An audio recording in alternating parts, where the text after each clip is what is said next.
everyone. Welcome to the SirLinksalot podcast. My name is Artemis, and I'm going to be your host for today. Now, today I'm going to be chatting with Praveen Kumar about all things AI and the industry updates that have occurred because of it. Now, I've been seeing Praveen around our Facebook group, the SEO Roundtable, for a while now. So when I got the opportunity to kind of hop in and dive into his experience, I jumped at it right away. But even though now I'm currently a Praveenologist, our guest might not be just yet, so I'll go ahead and introduce him for you. Praveen Kumar is a digital marketing industry leader with over 20 years of experience in helping businesses grow their online presence.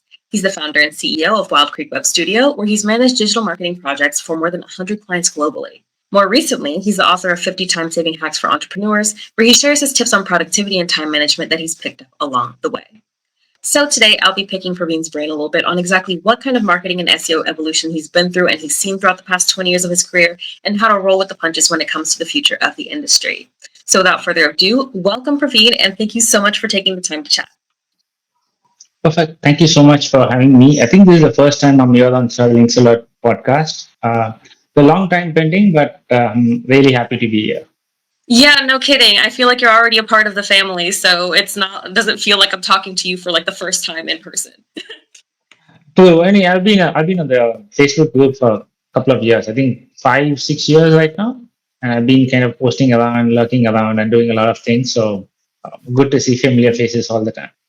Yes, super exciting. So I'm actually just going to hop right into it because I have so much that I just want to dig out of your brain. So I'm not going to waste too much of your time, all right?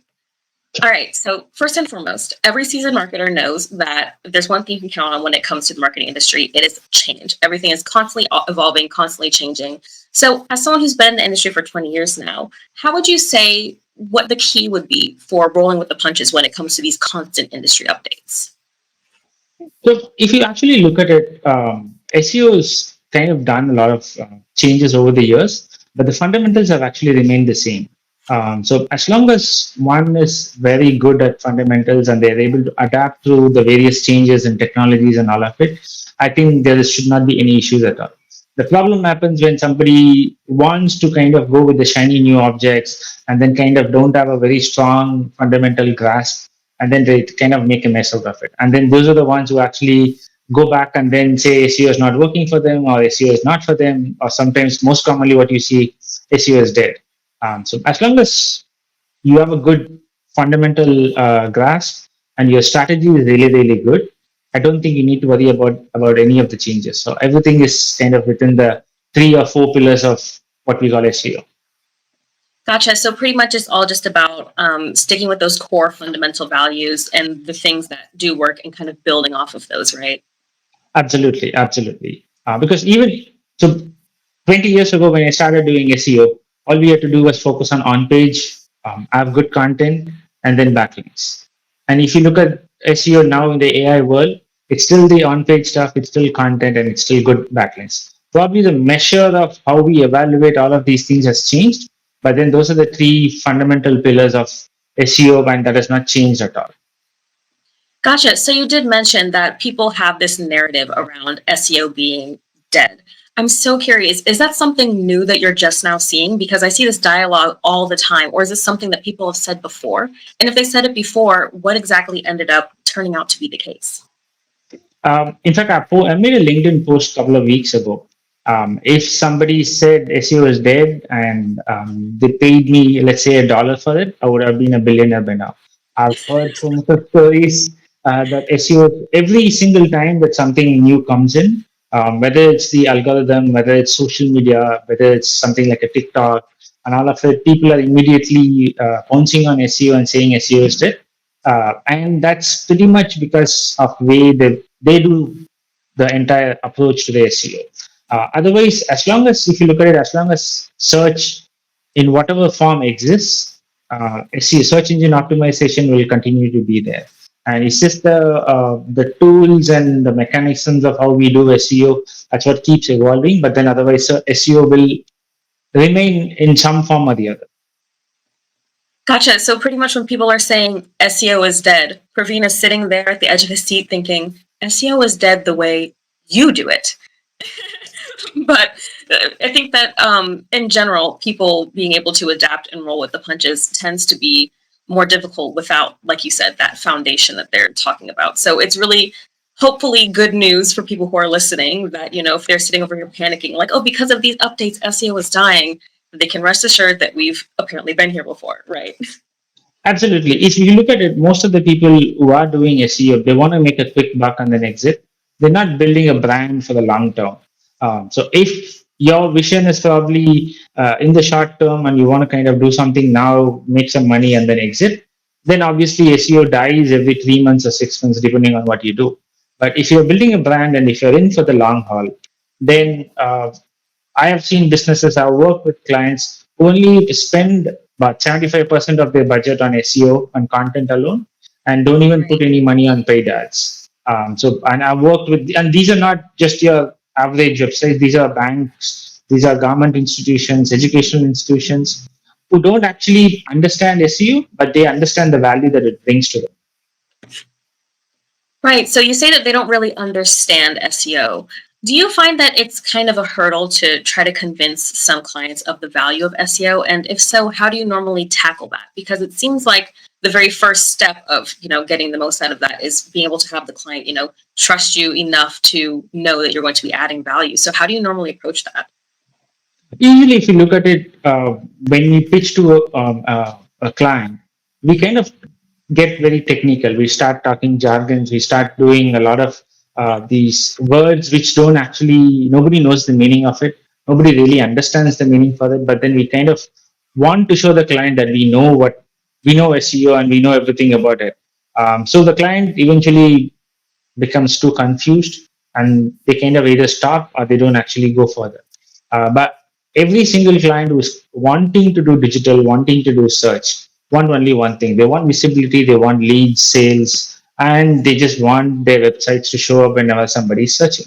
So instead of focusing on probably the tactics or what tools that I'm using or the way I'm going to do things, I just focus on the outcomes for them. Somebody is coming to me for SEO services. They have a reason for doing it, and the first question I ask them is, why do you want to do SEO, and what is your expected outcome at the end of 6 months or 12 months or 18 months, whatever the time duration is. Basis that we kind of start working on it, but it becomes much easier to do things when you focus on the outcomes rather than on the tools and various other shiny objects that are in the market at this point in time, because the client is not bothered. They don't really care whether you use ChatGPT or DeepSeek or Claude or anything like that. They just want the best for their website. That's it. That makes sense. I'm so curious. When you ask your clients, what do you guys want to actually get out of SEO? What percentage of your clients would just say, I don't know. I'm just told this is something that I need to do. Like, do you actually have to start from zero with these clients, or are most of your clients already cursorily familiar with it? But 25% of my clients know what they want. 75% do not know what they want. Simply because they are already tied up with another vendor, another agency who would have said something as a deliverable, and these guys would be following it. I have seen clients spend $4,000, $5,000 on agencies who would not be acquiring any backlinks, but would just be modifying page titles and meta description, and Oh that's it, my. and that's SEO for them. And these are the things that they know because they don't understand the search, they don't understand what constitutes SEO. So they are at the mercy of these vendors. So my job when somebody like that comes to me, I kind of first educate them. I don't even promise them anything. I simply tell them, look, this is what you should be looking at. This is your business. I understand. Try to understand the business. Ask them a lot of questions, and then tell them what is it that they need to be measuring the work against. It could be keyword rankings. It could be form fills, lead gens. It could even be sales. Gotcha. I would assume that this educating portion that you're talking about at the beginning of this client journey has shifted a lot throughout the past couple of years. Because even with us, there are people who are coming to us asking us so many questions about AI. I'm hearing a lot about AI. I'm hearing a lot about SEO, and they want to talk to an expert about that. So I just want to dig into that a little bit more. So there's a lot of chatter right now in the SEO space, as we know, about AI kind of making SEO obsolete in a way. Do you see this as like a genuine fear, something that could actually happen, like a real possibility, or is it just kind of more chatter in the back as, the whole SEO is dead conversation? is ever continuing? No, I think it's just a continuation of the SEO is dead conversation. Because if you look at it, AI is not actually making SEO obsolete. In fact, AI is making SEO much better. In the past, we would have had to do a lot of things manually. We would have to spend countless number of hours doing the mundane tasks. But with AI now into the picture, we are able to automate a lot of these tasks. We are able to kind of connect multiple tools, multiple APIs, and then do the data processing much more faster and much more easier. And the time taken to actually work on the SEO projects is not like 45, 60 days. It's rather like 4, 5 hours in some cases. And in some cases, it's just only 4, 5 days. So it has made the process of doing the SEO a lot more easier because there is another large database available in the market which knows more than you, obviously, and then it's making your job easier. So all you have to do is ensure you've got the right prompts, you ask the right questions, and then Right. you get output, and you ensure that it's customized to the client requirements. If you take it as it is, then probably you are going to be stuck with something which may not give them the results. But as long as you understand what the LLM is giving you, and you have a strong understanding of the fundamentals and the client business, you're just going to repackage it and then deliver it to the client.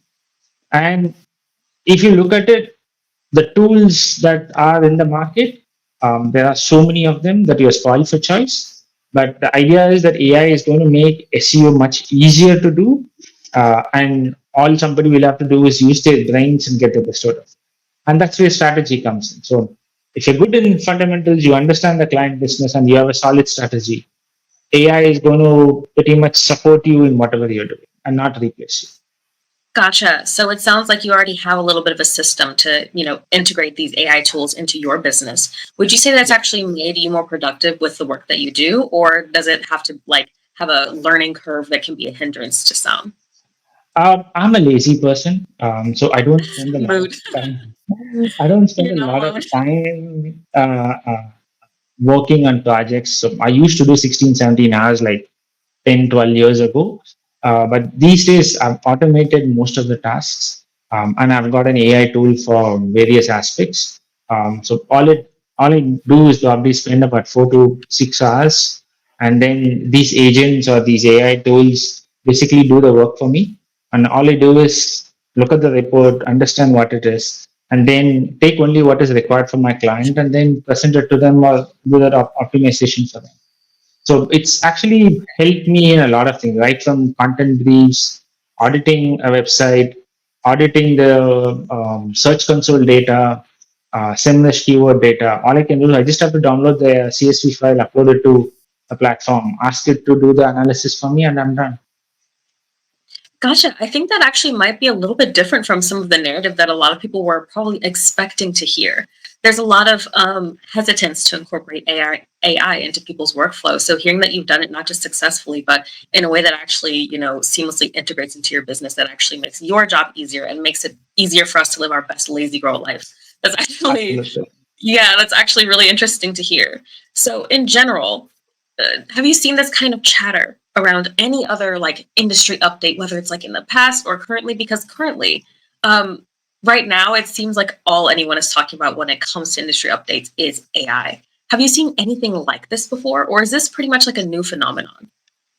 No, this kind of keeps happening every couple of years. I remember 2003, 2004. We had Google, but Google was not the dominant search engine. We had so many other search engines.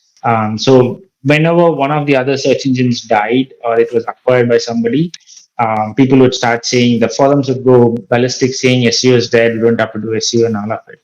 But it kind of blew up in 2011, 2012 when Google launched the Panda and Penguin updates, and nearly every single website out there got hit. They lost their traffic and all of it, and nobody really understood what was happening.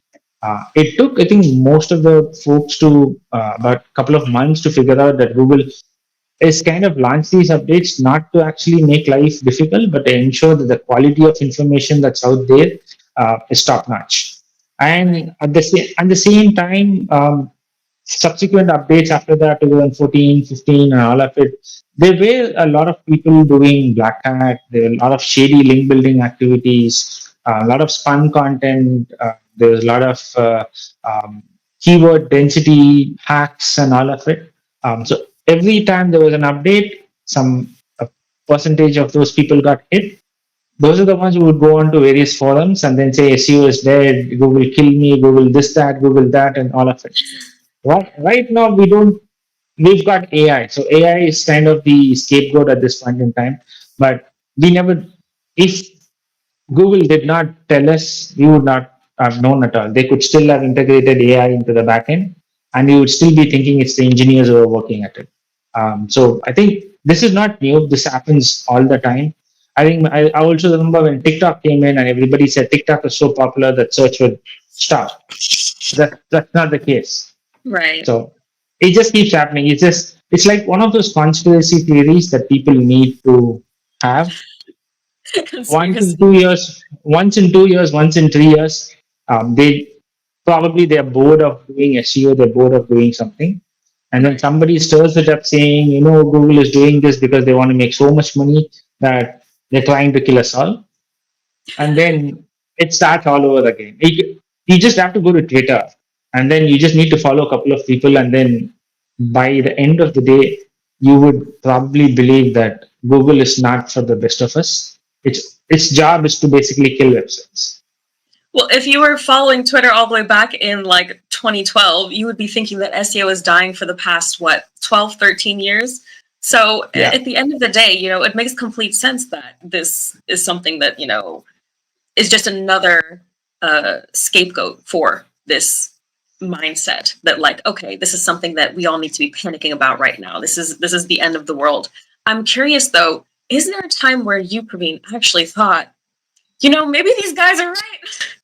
Maybe these guys have like a point. Maybe SEO is dying. Like, or is this just something that you were just kind of like after a couple of cycles, you were like, yeah, nah, I'm not worried about this. Um, I would be lying if I said no. I think, but 2015, 2016, when I decided to hang up my boots and said I've had enough of SEO and digital marketing, I want to do something else. That's because I had a different passion at this point in time. And I came into SEO by chance. It's not like I wanted to do SEO and all of it. So Right. I wanted to do something else, and then SEO just kind of came in. I liked the what was happening. I liked that uncertainty of things because every single day something changes. Every single month something screws up. So that kind of And kept you me like on here. that. You like being Mr. Fix It. Yeah, see, the thing is, every other job out there is not interesting. If you're a doctor, you get to see patients and you know what the symptoms are, you know what the medicines are. If you're an engineer, it's the same thing. If you are a lawyer, it's the same thing. But in the SEO space, you have no idea what's going to happen. What is working today will definitely not work in 6 months. And what is working in one website, if you copy it and replicate it on another website, will 100% not work at all. So there is that challenge that keeps you, let's say, kind of awake. There have been days where I've like woken up in the middle of the night and then something would have struck me, so I need to go and do this. So I think that moment happened like 2015 when I got tired of it and I wanted to get into something else. And I did do something else for a brief while, but I never left it. So I probably would have my day job was something else, and in the evenings I would come back and do SEO and all of it. So that was probably a 1 year sabbatical. After that, I came back, so I couldn't And then you stay. realize, yeah, this is just up my alley. I need to keep going with this.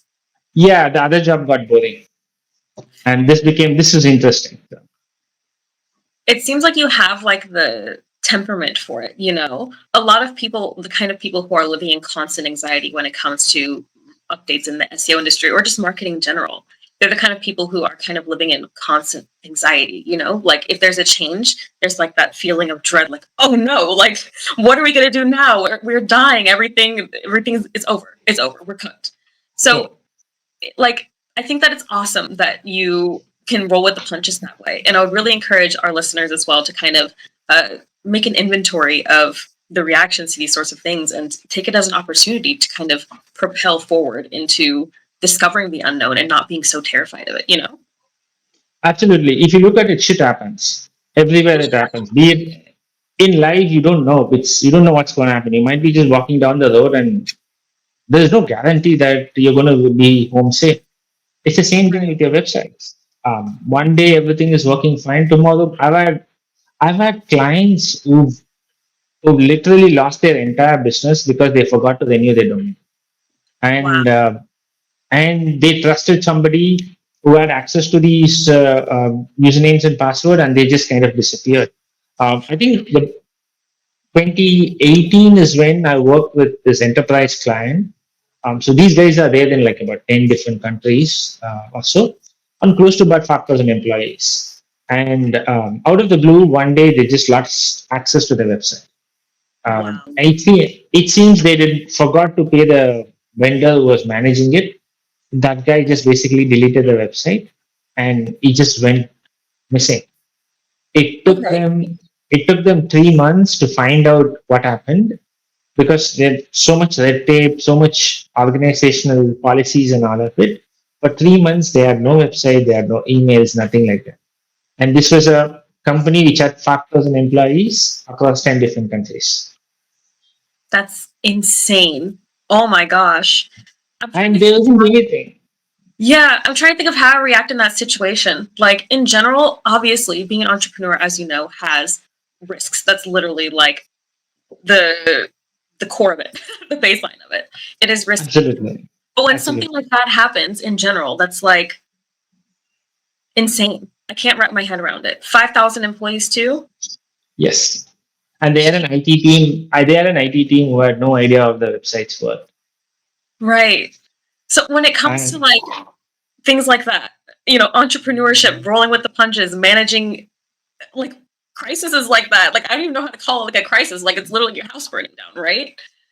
yeah, I think that having the tools necessary is definitely the most important thing, and obviously having the resources, like people on hand. But you're actually also someone who has written a book about this sort of thing, about managing, productivity and entrepreneurship, things like that. I kind of want to dig a little bit more into specifically your business and how, that looks like for you. I want to know. So I see on your LinkedIn, which I totally creeped on, by the way, you have experience like a special interest in food service and some things like that. I really wanted to kind of dig more into that with you. Like, does that have anything to do with your SEO business as well? Do you also have clients in the food service industry, or is that just like a Praveen passion? it started out as a passion for me. I always wanted to become a chef. I did at some point in time pursue becoming a chef and all of it. I think between 2002 to 2006, I was a retail store manager for the fast food in England. Wow. And I wanted to do that. I wanted to pursue food and all of it. And I like food. Not that I eat everything, but then I like food in general. So I have food websites which I use for experiments. I do all sorts of experiments with them to see if Google likes it, and if it works, I then kind of implement it on various other clients and all of it. But if you ask me about my clientele, less than 5% are in the food industry, Okay. because I kind of very specific about who I work with in the food space, because it's so dynamic, and it's so um, stressful, because everybody wants to do something very quickly. That's not something that I want to service. As a person who loves food, I've got my interests on it, so I kind of tend to work around it. I did start the sabbatical that I took was to start a food company in 2016, which we ran for 3 years and then shut down. Okay. But otherwise, that's where my food lies. My food is because from an early age I wanted to become a chef. I still watch a lot of food shows. My attic is full of cookery books. I have so many Gotcha. books that I've not even read. It's all in there. So that's where the passion for the food is. But otherwise, I've worked with some good food clients. I've set them up, and then I've asked them to hire internally and moved on and stuff like that. But that's where my passion at this point in life. So it's not like I actively source food clients, but I have clients across. I'm industry agnostic. The only client industry I don't work with is casino, gambling, adult, Right. and all of it. But otherwise, I've got enterprise companies, real estate, education, SaaS companies, IT services companies, and all of that. Okay, gotcha. So most of your clients are all over the place. Yeah. Sometimes I don't even know why it happens, but then if I lose probably a food client, I get two IT services client, and then immediately through them I get another food client. Wow. And you're just kind of like, this is a good way to diversify, your portfolio experience, things like that. But it's Yeah, a lot of moving parts for sure. it happens. I have not tried to find a reason for it. It just happens, so I'm like happy it is happening. So leave to the rest. Like I said, your temperament, Praveen, you just go with the flow. Whatever happens, happens. You're not going to be panicking over it. I love it. It's something that we learned. I mean, we learned the hard way. So I have a good mentor, so who actually helped me to kind of understand how things were, and that's probably the reason why the time saving hacks and all of it, because it's something that I had learned in the last 7 8 years, and the knowledge is up there in my head, and I just wanted to kind of put it across as a simple ebook so that people can consume it, and if they kind of implement it, it works for them. So that's the idea for that book. But otherwise, there's a lot of learning. I spend a lot of time reading and learning about various stuffs, not necessarily digital marketing or SEO all the time. I have a liking towards paranormal, psychic, aliens, and all of that. And I kind of Ooh. tend to read all of it because it's more interesting, and you get to understand people. I think back in England, back in 2000, early 2000s, when I was in England, I would just go to a coffee shop and then watch people. I Mm. wouldn't. I've never gone to a club in England because that's not something that I like. I listen to a lot of club music. It's just that I like to watch people and see what they do, and I've never actually done anything which I would not have thought of. Right. So a lot of the foundation of the things that you do, you say that you mentioned you have a mentor who kind of helps steer you in the right direction. So, to my understanding, you are also now currently a mentor. Is that correct? In a way, yes. I consult for a lot of companies. I've got a couple of people who look up to me as mentors. So That's amazing. So, theoretically, I am your mentee. Okay. I am mentee Artemis today. If I was your mentee, what would you like first and foremost, right off the bat, the most important thing that I would need to know when I'm just getting started in this industry, just digging my heels in? okay, I would probably ask you to introspect and find out what is it that you want, what business you want to start, or if you've already started, who are the kind of people who want to serve, and then understand what's working in the market and what's not working in the market. Basis that, come up with a strategy as to how you think you can do better than everybody else. Often, what happens is somebody gets into SEO thinking that they can do a better job, but then they fail at execution. Um, they have all the theoretical knowledge, but then practically they don't know how to actually go about it. So I always ask my mentees to start building a website and go it in the first 30 days. I don't tell them how to do it. I just simply show them what are all the possibilities and then ask them to execute it and do it as their business. And in the next first 30 days and then the first 90 days, we'll take stock of what is happening and then make some corrections to it. And and I don't ask them to use any particular tools or platforms because these keeps changing. Right. WordPress today, you never know WordPress will be there in the next 5 years, so it might change. There is a particular AI tool which is in the market today. It could probably die out in the next year. So I ask them to be tool agnostic and platform agnostic so that they understand how to build a website. They understand how to write, how to probably not chase shortcuts because often you would find somebody asking for the tool to do A, B, C, and D. I would ask my mentees not to use a tool because they need to know what to do and how to do, and then the tool can basically augment their process. Gotcha. That's probably the only thing I do, and definitely no shortcuts. I mean, that still makes a lot of sense, though. I really like how it doesn't seem like you hold their hand throughout the entire process, and you give them that autonomy throughout the first like 30 days or so, okay, figure out your tools, figure out what works for you, and then we'll go and evaluate it. I noticed that since a lot of the industry in general is just kind of seeing what works and seeing what doesn't work with all the constant updates, that is probably the most important skill to have when it comes to SEO and just marketing in general. Absolutely, because a lot of people, because there's AI in the market right now, everybody's looking for that one tool that will solve all their problems. Unfortunately, there isn't anything like that. It's just like if you understand what it is, then you don't really need a tool. You can just kind of look at the website and figure out what's happening, and then it's just a matter of executing what you already know, and then probably borrow certain things from multiple places, and then you're done. But people don't want to do the hard work. People don't want to spend a lot of time. They just want shortcuts and they just want results like yesterday.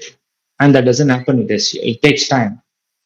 Right. I'm so curious if that's something that you have to explain to your clients as well. Yes, most of the time, when I work with clients, I tell them don't expect anything in the first 9 months. Mm. SEO is something that we are just starting with laying the foundation.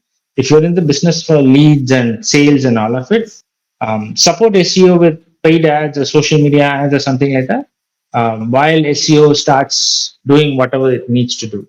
So I tell them, depending on the industry, I tell them to wait for 6 to 12 months while we do all of these foundational work and get them up and running and all of it. Well, but the business still keeps on going because they have another channel that's bringing in leads and business and all of it. Some of my clients have done it so well that they only use for visibility. They only use SEO for visibility. Their lead gen happens through different platforms. Some are good in paid ads, some are good in social media. Some have got an excellent sales team that they just need SEO to kind of keep the visibility going. They don't want any sales, they don't want any leads or anything like that. Right. Gotcha. That makes complete sense. Well, hopefully you have clients that are patient enough to wait it out, because that has been a pain point of some folks as well. That, they want to see those results literally right away. And if they don't see it, they're like, oh, SEO is not working. See, I told you it was dying. It's the AI and da da da. So I think that that's a pretty solid approach. I know. I mean, I'm fortunate in that way because my client acquisition process is very stringent. Anybody who comes in, I send them a questionnaire, and I've got 108 questions in that document.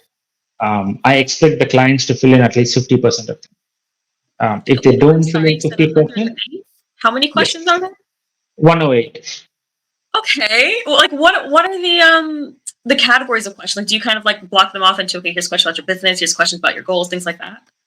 Yeah, there's a set about understanding their business. There's a set about understanding the competitors. What is their expectations, budget?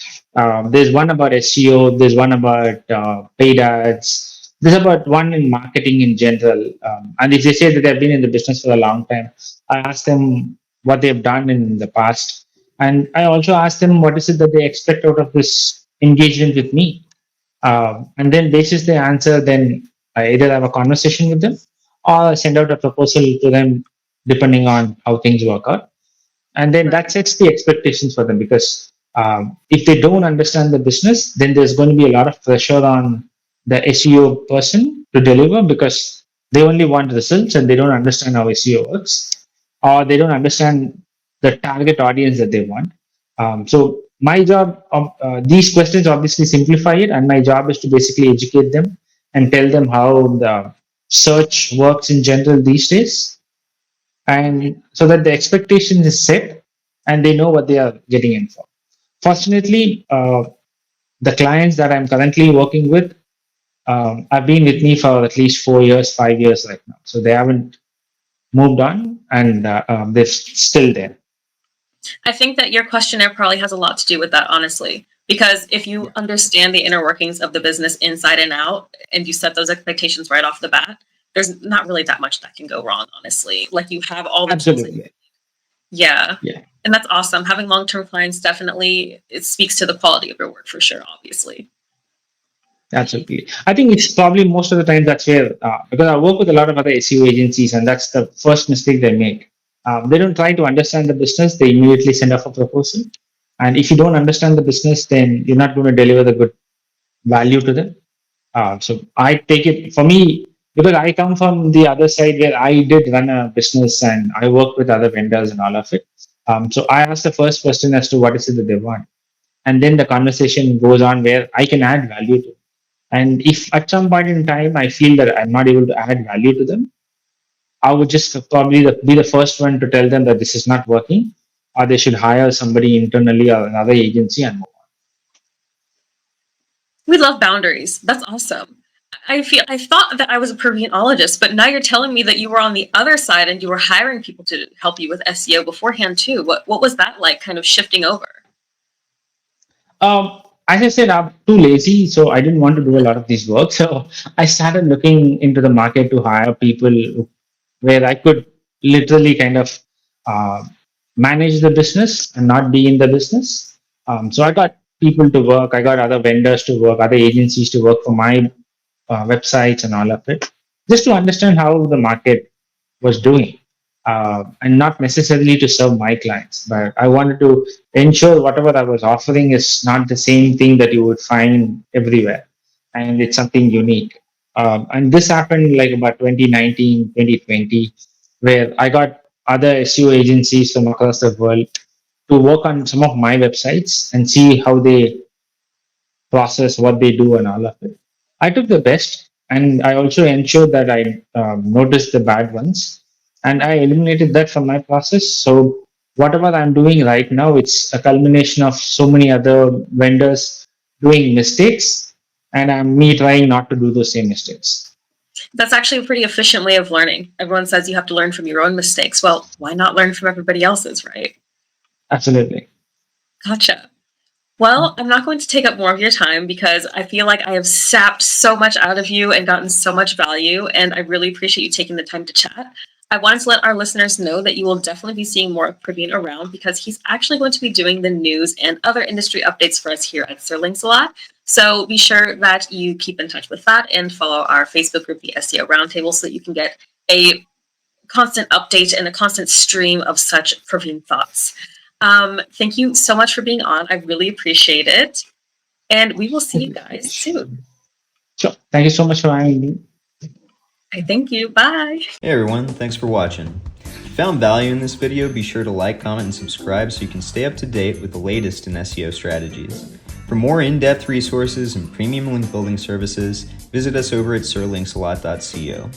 And if you're looking to connect with other SEO professionals, join the conversation in our Facebook group over at the SEO Roundtable. Thanks a lot.